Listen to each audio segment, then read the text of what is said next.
We're gonna get close to him, help him build CBI back up. And then when is just where we want it, we gonna take everything from him. Shanti is a character who has so far remained a bit of a mystery to the audience. That was until For Season 2, Episode 6. She's someone who I think has avoided the spotlight when it comes to taking a prominent position in the drug trade in Chicago.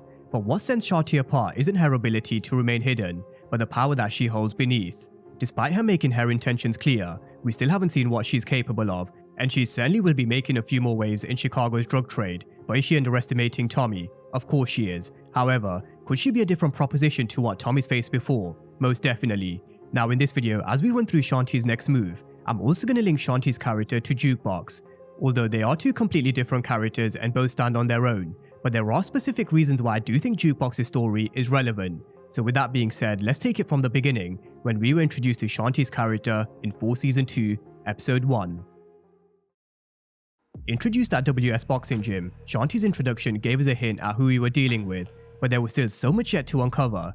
Now what they did tell us was, she wasn't just an ordinary street hustler who was running for Jenard, she was a prized professional boxer. They showed her accolades and her trophies, as well as her being a boxing coach.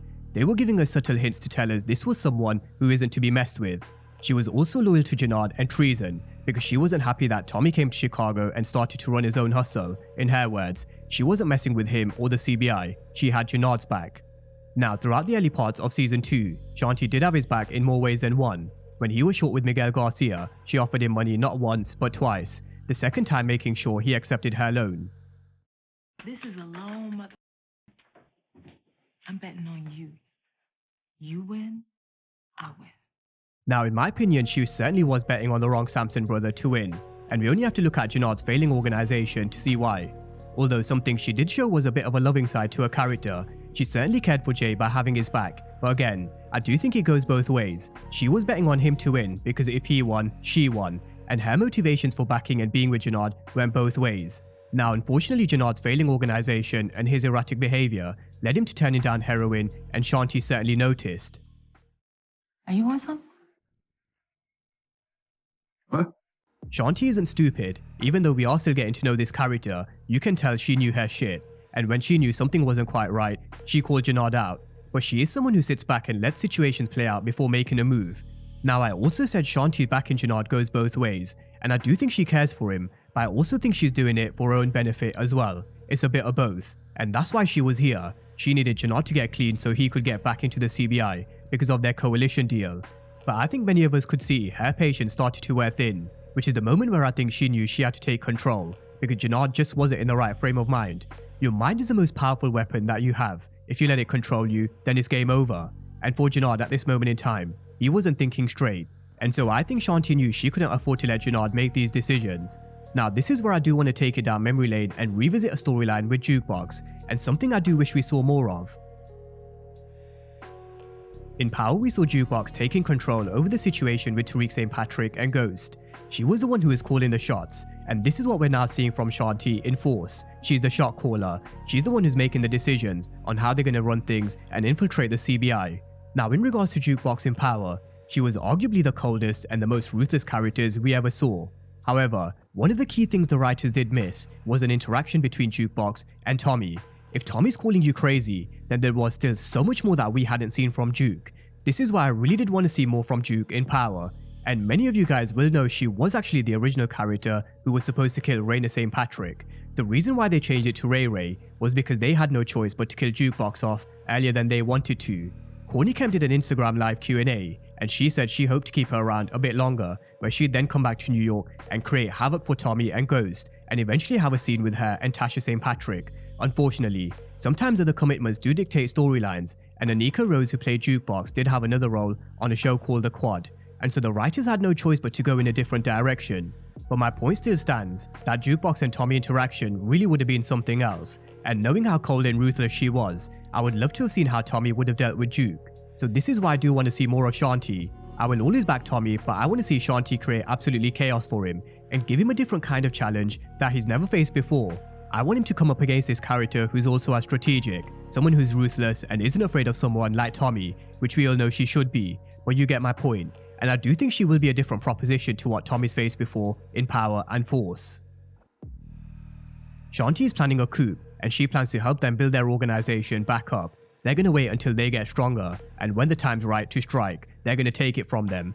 Very similar to how we saw Jukebox started to dictate the chess moves with Kanan Stark in power, we're now seeing Shanti come into her element, and she's now dictating the chess moves that we're going to see them make against the CBI, and she certainly is smart.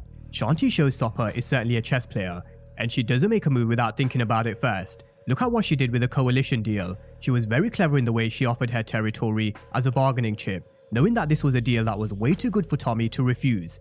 Like Kanan Stark once said in Power, the best way to attack an organization is from the inside, and now they're on the inside, they can plan and coordinate the attack when the time's right.